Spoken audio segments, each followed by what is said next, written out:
lagi di Safari Pariwisata Volume 7 Day 2. Wah, bener banget tuh, Ra. Setelah kemarin kita udah keliling-keliling nih museum-museum yang ada di kota Yogyakarta. Kira-kira sekarang kita bakalan explore apa lagi tuh? Nah, karena kemarin kita udah ke museum, biar beda, kali ini kita bakalan explore dan keliling candi yang ada di kota Yogyakarta. Wah, kalau boleh kita bakalan explore candi apa tuh? Kali ini kita bakalan explore Candi Ijo dan Candi Ratu Boko nih, Sobat Sapar. Oke, kalau gitu nggak usah lama-lama lagi. Mari kita gaskan!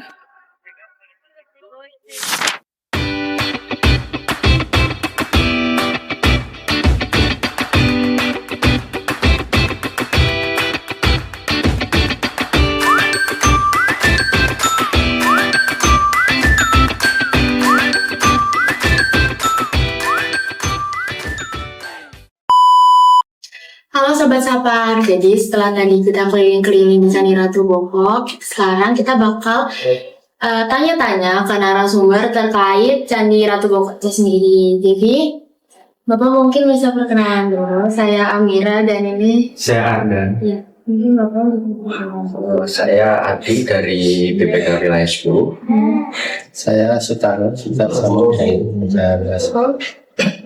Oke, jadi itu tadi narasumbernya Sobat Sapar, dan langsung aja sekarang kita masuk ke sesi tanya.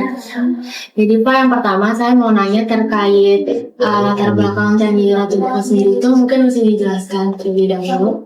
Situs Ratu Boko itu dulu memang ditemukan masa Belanda. Jadi memang kemudian ditemukan, kemudian ada penelitian dan pemugarannya kemudian dilakukan mulai tahun 1978 sampai sekarang masih dilakukan pemugaran. Jadi situs Ratu Boko itu memang masih ada beberapa pendapat yang menyebutkan memang ada yang menyebutkan situs Ratu Boko itu merupakan benteng pertahanan. Kemudian ada juga yang menyebutkan, beberapa pendapat ada yang menyebutkan juga itu sebagai tempat rekreasi para raja-raja. Kemudian ada juga yang menyebutkan sebagai wihara, dan ada juga yang menyebutkan sebagai pemukiman. Seperti itu. Jadi masih ada beberapa Iya, Oke, selanjutnya apa sih yang membedain arsitektur dari Candi Ratu Boko itu dengan candi-candi lain yang ada di Yogyakarta ini? Terus apa makna dari arsitekturnya? Kalau untuk yang membedakan di suatu Boko itu memang letaknya memang ada di perbukitan. Kemudian memang bangunannya bervariasi juga. Dimulai dari ada depan ada gapura 1 dan 2, atas dan bawah. Kemudian memang ada candi pembakaran. Kemudian ada bentuknya seperti batur, ada paseban juga. Kemudian ada kolam dan ada pendopo seperti itu. Nah, tadi kan ada pendopo itu ya Pak. Tadi kan kita juga udah keliling-keliling terus ada pendopo itu. Nah, dulu pendoponya itu fungsinya buat apa sih? Kalau pendopo untuk fungsinya masih belum pasti ya untuk apa. Cuman kemungkinan memang di pendopo memang ada dua, yang ada dua bangunan. Ada pendopo kemudian dikelilingi dengan pagar, ada dua, dan itu masih ada ombak-ombak. Kemungkinan dulu masih ada bangunan di atasnya, tapi memang setelah ketika ditemukan kondisinya seperti itu, dan bangunan di atasnya memang sudah tidak ditemukan. Oh, berarti pas temuin itu sudah Iya, begitu. tapi memang ditemukannya nggak langsung utuh seperti itu. Dulunya memang masih berserakan, kemudian ada pemugaran, susun coba, jadinya seperti itu. Iya. mungkin dulu itu bangun atasnya itu kan dari kayu kan. Kalau kayu itu kalau termakan usia kan kita juga nggak mana buktinya gitu, nggak ada buktinya gitu. Jadi kalau seandainya mau bangun di situ juga, kalau nggak ada contoh atau sampel yang masih ada kan kita nggak berani. Sementara cuma yang batunya aja yang dibugali ya. Terus untuk dari pihak pengelola ini, upaya pelestarian sama pengelolaannya itu bagaimana? Upaya apa aja yang dilakukan untuk melestarikan Candi Ratu Boko? Oh ya. Mungkin kalau di sini ada teman-teman dari juru pelihara. Teman-teman juru pelihara itu setiap hari membersihkan lokasi, terus nanti jaga budayanya secara basah dan kering ya Mas Aki. Nanti terus ada juru pugar itu ke arah pemugarannya. Tapi nanti perawatannya kita pakai teman-teman juru pelihara. Nah, nanti ada konservasi di sekitarnya untuk pembersihannya. Nanti ada lingkungan beserta di sini kan banyak tuh semacam kolam.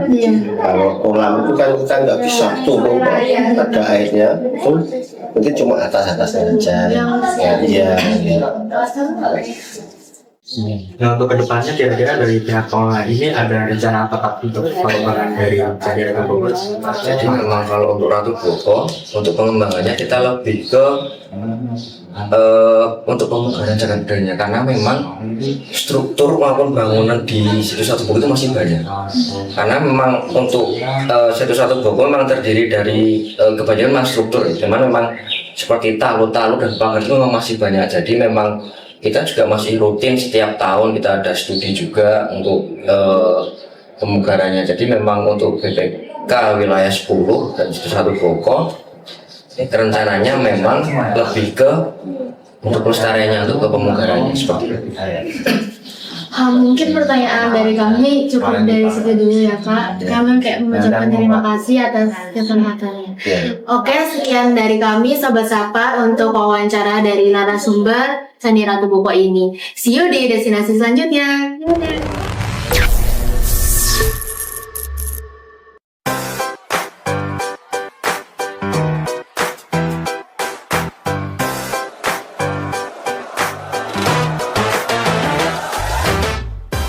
Halo Sobat Sapa, kembali lagi di Safari Pariwisata volume 7 Day 2. Jadi karena tadi kita udah explore Candi Ratu Boko, sekarang kita ada di mana nih Kak? Oke, jadi sekarang kita ada di Candi Ijo. Nah, seperti yang teman-teman bisa lihat, kita bakalan explore di Candi Ijo. Jadi langsung aja kita gaskan.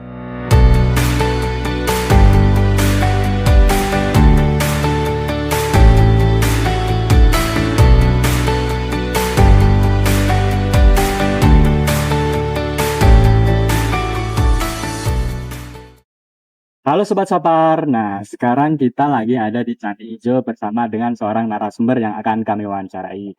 Nah untuk Ibu mungkin bisa perkenalan dulu Ibu. Perkenalkan saya Mara dari Balai Pelestarian Kebudayaan Wilayah 10 yang saat ini ditugaskan di unit Situs Ratu Boko dan Candi Ijo. Nah, saya sendiri di sini memiliki jabatan Pamong Budaya Ahli pertama. Mungkin itu saja sih. Oh, Iya, oke. singkat aja ya. Oke, mungkin langsung saja ke beberapa pertanyaan yang akan kami tanyakan Ibu. Nah mungkin Ibu bisa menjelaskan sedikit mengenai sejarah Candi Ijo dan gaya arsitektur yang ada. Kalau untuk Candi Ijo sendiri sebetulnya kalau untuk prasasti yang menjelaskan spesifik tentang Candi itu memang belum ketemu ya. Entah ada atau tidak, tapi sampai saat ini itu belum kami temukan. Untuk perkiraannya, diperkirakan Candi Ijo ini dibangun pada abad sekitar 8 sampai 9 Masehi. Abad ke-8 sampai abad ke-9. Nah, itu sendiri juga perkiraan ya berdasarkan gaya arsitekturnya. Jadi biasanya kita perbandingkan gaya yang ada di sini dengan di candi-candi yang sudah diketahui masanya. Misalnya biasanya candi itu kan pembangunan candi itu disertai dengan prasasti ya, ada prasastinya. Nah, di candi-candi yang sudah ditemukan prasastinya itu kan biasanya disebutkan angka tahunnya. Ini dibangun tahun berapa, untuk apa, dan oleh raja siapa. Nah, karena kebetulan di Candi Ijo itu belum ada, jadi biasanya dilakukan perbandingan gaya saja. Nah, kebetulan gayanya ini mirip dengan gaya percandian di abad ke-8 sampai 9. Untuk gaya arsitekturnya, ya khas abad 8-9 lah ya. Mungkin teman-teman kalau pernah ke candi-candi di sekitar sini, kebanyakan sebagian besar mungkin abad 8 sampai 9. Seperti Prambanan, mungkin ya Borobudur juga sekitaran abad segitu. Kurang lebihnya lah, mungkin nggak bisa tepat ya, karena kalaupun kita pakai metode dating itu biasanya juga nggak bisa menunjuk exact time, misalnya tahun 871 gitu biasanya nggak bisa, tetap ada rentang waktunya sekitar seberapa gitu. Kemudian tadi untuk Candi Ijo itu kan, kalau teman-teman pernah ke candi mana aja kira-kira? Borobudur. Borobudur, Iya, kalau Prambanan. Prambanan ya. Kalau Iya. Borobudur itu kan latar belakang keagamaannya Buddha. Iya. Buddha. Identiknya dengan stupa ya. Kalau Prambanan itu kan apa? Hindu ya, betul. Iya. Prambanan itu kan Hindu dan mungkin termasuk kompleks percandian Hindu yang terbesar ya. Nah, di Candi Ijo ini juga latar belakang keagamaannya Hindu, dan di sini teman-teman bisa lihat ya, ada satu bangunan candi induk dan di depannya ada 3 bangunan candi perwara gitu. Perwara atau candi pengiring lah. Nah, mungkin nanti lebih detailnya kalau ada pertanyaan-pertanyaan lagi, jangan segitu dulu kira-kira untuk candi Hindu. Kenapa di sini bisa disebut candi Hindu? Karena ada ciri khasnya. Ciri khasnya apa sih? Salah satunya ada Linggayung. Nah, nanti di dalam candi Hindu itu teman-teman bisa lihat adanya 1 buah lingga dan 1 buah yai. Oke Bu, untuk pertanyaan selanjutnya itu apa yang membuat Candi Ijo ini unik dibanding candi-candi lain yang ada di Yogyakarta? Bisa kayak ciri khas dari Candi Ijo ini. Kalau keunikan sih, pertama pastinya biasanya orang mengenalnya Candi Ijo itu adalah candi yang tertinggi di Yogyakarta khususnya ya, bukan di Jawa Tengah atau di Jawa, tapi di Yogyakarta itu termasuk candi yang posisinya itu tinggi gitu. Bukan yang candinya tinggi, tapi posisinya tinggi.